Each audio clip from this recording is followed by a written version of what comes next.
So, yeah, very well dressed. But yeah, I think versing his Brawler was, we actually had a Doc mirror in this game too, but his Brawler is really solid. I think he took a couple of 0 to deaths against me where I'm just not used to playing against him, and I don't think a lot of people are. Yeah, I feel like Brawler is still like a very uncommon character, and this guy he's really got a very polished Brawler. You know, I like to think that he's kind of like next Spargo of Singapore kind of material. If he sticks with it. Yeah. There's a couple of other young players which aren't here, right? Like, what's that, Yoshi? Oh, Skull Kid. Yeah, where's Skull Kid? 17? I think he didn't make it for this offline. Huh. But he would be 17 this year, yeah. Yeah, very good. Ah, fair enough. Ah. Alright, so far it looks like the Brawler is struggling against the Bowser to start. Ooh! That was such a good catch with that left tilt. And I think it can be angled as well, right? You can angle it lower to 2 frame. And he managed to angle it to like catch him, I think like going slightly above the ledge. Yeah. Well, there's just Bowser at ledge, as you can see. Very difficult to deal with and just kills super early. When you have a Bowser, it's one thing. When you have a patient Bowser, that is especially terrifying. Indeed, it is. Like I was just telling, like the During previous, the dock, man. yeah, like dinner plate hands. And you're gonna run up and he would like smack you with them. Oh, ooh, can you make it back? Oh no! Wow, that was an excellent spike by 10-0-4. And answered straight back by, I think it was the Fed off the top. Dinner plate hands, folks. I also love his choice of attire in game. Actually, the hat. Very aesthetic. It is. I think actually, the previous time, like Techno's Mii Brawler was on stream, and his Mii Brawler is actually Peter Griffin, you know, from Family Guy. Yeah. A dead Lois. Oh. Oof. Oh, and that combo gets broken by the down air. Is this gonna be it? Yeah. Oh, no kill screen. Could he have even survived that? Vaguely, I think Mii Brawler isn't light by any means. Yeah. I think that might have also been kind of like unfortunate DI. Yeah. Yeah. What would have been the right direction in that situation? Up? I don't know. I've heard that for Bowser's side B, you would generally want to be DIing down. Like I know there's something that's like more specific to it, but in general you don't want to be DIing up because I think that kind of like accelerates your momentum a bit. Okay. Yeah. Even though it's going towards the top corner. Yeah. Interesting. Down and away. Okay, cool. There you go. Heard it here first. Aussies be like Yoshi. Yoshi. That was great. Oh, that pivot grab just on the wrong pixel side. Follow up with the up air. That up air dealt like what, 30%? 20%? Crazy. Too many percent. Yeah.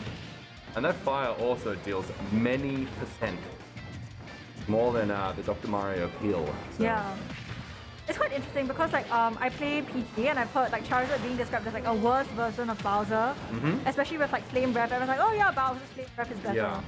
With the trade-off to that is that you can just change character halfway through the match. Yeah. It's like PT is like 3 mid-tiers combined into one, and that makes you like 1 high tier. It's simple math. Okay, yes. Alright. So let's get back into it. And so we can see this is really... Okay, is it gonna be it? Yeah, that's gonna be it. That should straight off the top, and there she goes. Hat and all out of the stadium and into the city. Alright. So is he gonna send 10-0-4 back into the stands a second time? Ooh, that was dangerous. He just needed a little bit of time to think off stage, I think, about next move. Okay. Punish? Oh. The punish will actually get the kill. In fact, I did not expect that to kill for some reason, but now that I think about it, it makes sense. Flame Breath gonna pile on the damage. Ooh, he just misses that. I think that was forward smash? Yeah. Bowser seems to be covering a lot of the options. Okay. That grab out of shield, Yeah. up B out of shield, really difficult to deal with when you're a brawler and you need to get into that distance to actually start anything. Yeah, that's right. And you can see, you know, Prof, he actually has like all of these options to just like, you know, cover him landing on those platforms in PS2. Like those hands, you know, like why need a sword when you have those like, yeah, and you have those, but you see, you know, both characters are back. And even You can see that's I think where Brawler seems to do really well. If they can get a combo started, especially either up or ooh, out. yeah. It's already a lot of early damage racked up on that last stock. Just gonna land in front of him, easy grab. Oh! The run back F smash, closing the gap. Ooh, that was a good jab block. The reverse B. I actually hadn't seen like a meme Brawler jab block combo before this. Yeah, it's a first for everything. Oh! Nice catch by 10-0-4. We're going 3, let's go! Love me going 3s, let's do this. Let's go! I wonder if actually Prof will switch up. Wait, you do know why he's called Prof, right? Because like he teaches at NUS. He teaches philosophy. Yeah, I think it's like philosophy, like cool. political science, yeah. Yeah, I've been a few times. I wonder if he's gonna switch it up and go to Young Link, or is he gonna stay with Bowser? But I feel like Bowser. I think he's a bit comfortable with Bowser, Yeah. but I know he would love to practice that Link, get it tournament ready. I think he did play it earlier today. Yeah. But yeah, I think we'll see a lot more of Prof's Link in the next tournament. Oh, I got that cannonball coming out. Woo. Very strange move.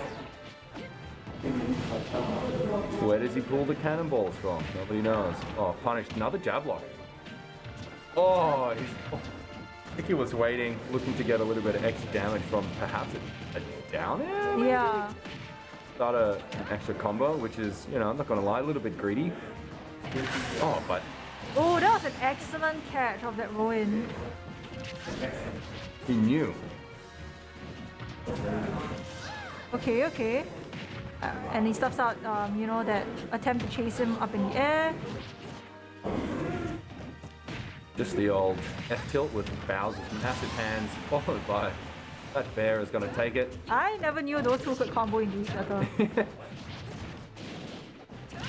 Oh, a little bit too far on that B reverse. Yeah. Alright, and he's, I think 10-0-4 is like really successfully trying to get Prof to like overextend. But you know, like Bowser, I think you can afford to play patient, where it's like 6%, it could easily, 66% could easily be like 30% if you're Bowser, you know? Definitely. Yeah.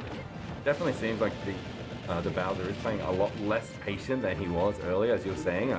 Patient Bowser is very, very scary. Yeah, I definitely see that, you know, Prof is really going for a lot of those riskier options, and 10-0-4 is like really taking advantage of that. Yeah, it looks like the Bowser is definitely pressing more buttons than he was in our first game. Yeah. Going for a lot more moves, especially that down air. And he's, yeah, as you said, he's getting punished for it. And that's an excellent way to like get through that flame breath. Oh, and that's gonna be it. And this means that Prof is out of the tournament, and 10-0-4 will be moving on to, I believe it'll be top 8 Win top losers 8? quarter. He's gonna be facing PK Yeats. Oh, big heat. Yeah. The Lucas fan.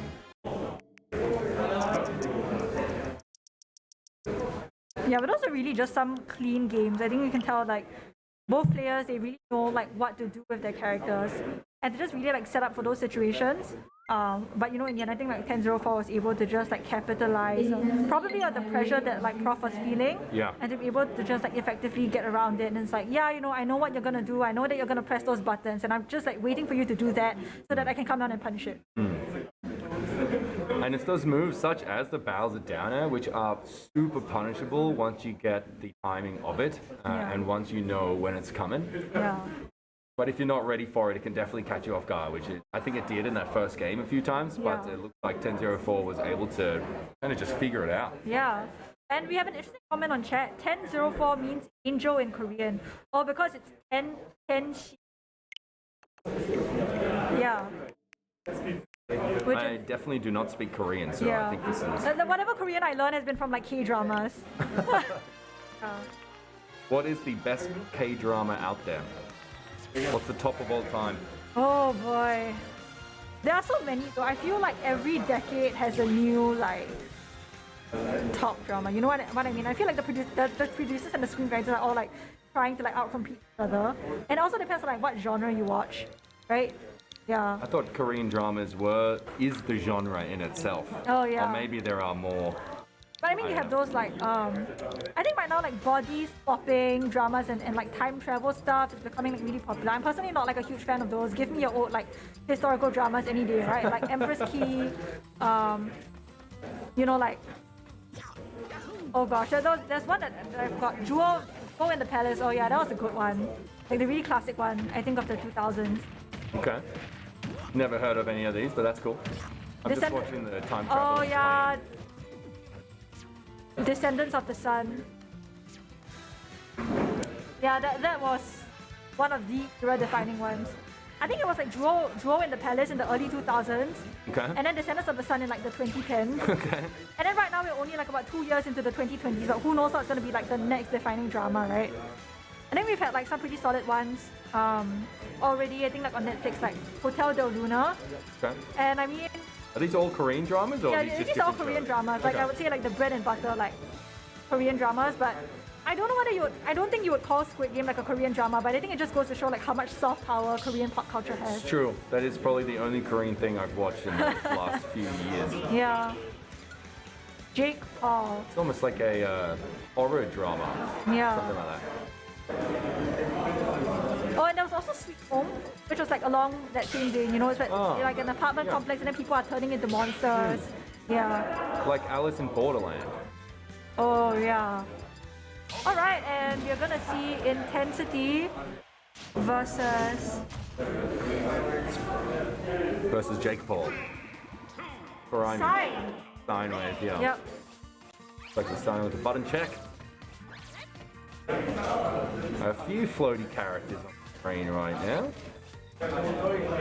with very energy-based moves. Should be interesting.